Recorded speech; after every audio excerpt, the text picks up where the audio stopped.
Hi, so today I'm going to tell you about my story. The title is Hansel and Gretel. Once upon a time, a very poor woodcutter lived in a tiny cottage along with two children, Hansel and Gretel. He lived with his second wife. His second wife often ill-treated the children and was forever nagging the woodcutter. Such a bad wife. One day, a big famine struck in the country where Hansel and Gretel lived. And the growing moment of starvation gradually caused the woodcutter wife to go to selfishness. There is not enough food in this house. We must get the children. Take them miles from home so that way they cannot find their way back. Maybe someone will find them and give them a home, she said. The weak woodcutter didn't know what to do. Hansel, who one evening had overheard his friend's conversation, tried to comfort his sister. Don't worry, if they do live in the forest, I'll take you home, I promise. Then he slipped, went out to the house and filled his pocket with 5 little pebbles and then went to bed.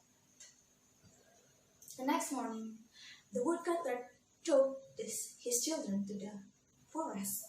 Along the way, Hansel secretly dropped the white little pebbles here and there to mark the way. And then with the lame excuse, the woodcutter left his 2 children alone in the forest. When the night fell, but the woodcutter didn't return, Gretel began to sob. She cried about that. Hansel tried to comfort his sister. Don't worry, I'll take you home even if father doesn't come back for us. Luckily, the moon was full at night, and the white little pebbles cleaned the light and showed them their way to home. After they returned at home, they went to sleep.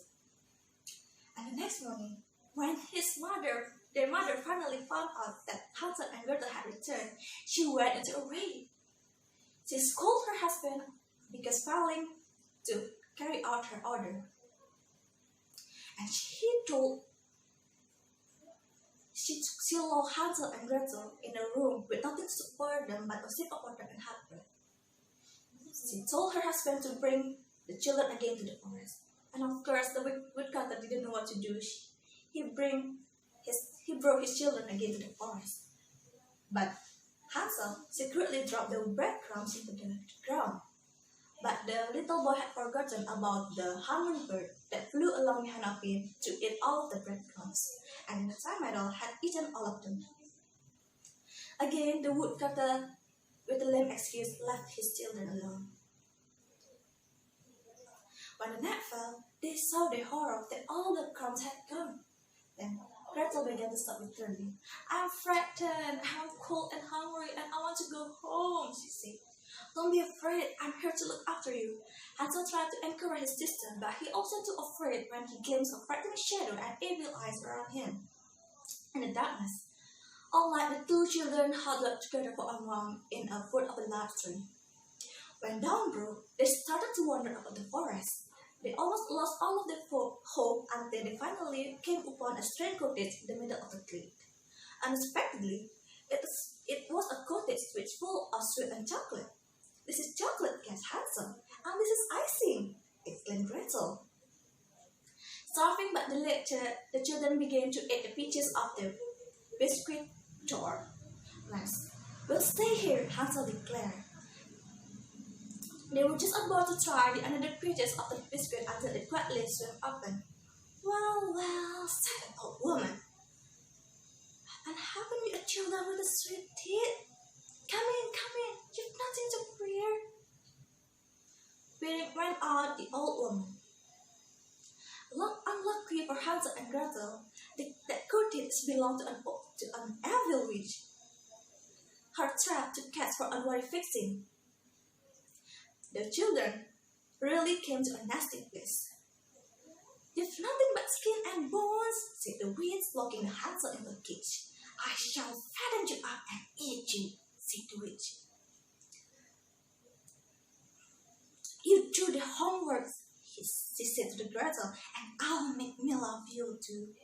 As luck would have it, the witch had a really bad eyesight, and when Gretel smeared butter in her glasses, she could even see less.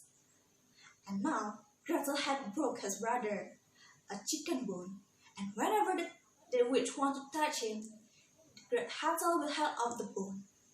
"You still too much things," he complained. "When will you become plump?" One day the witch grew tired of waiting. "Light the oven," told Gretel. "We're going to have a tasty roast today.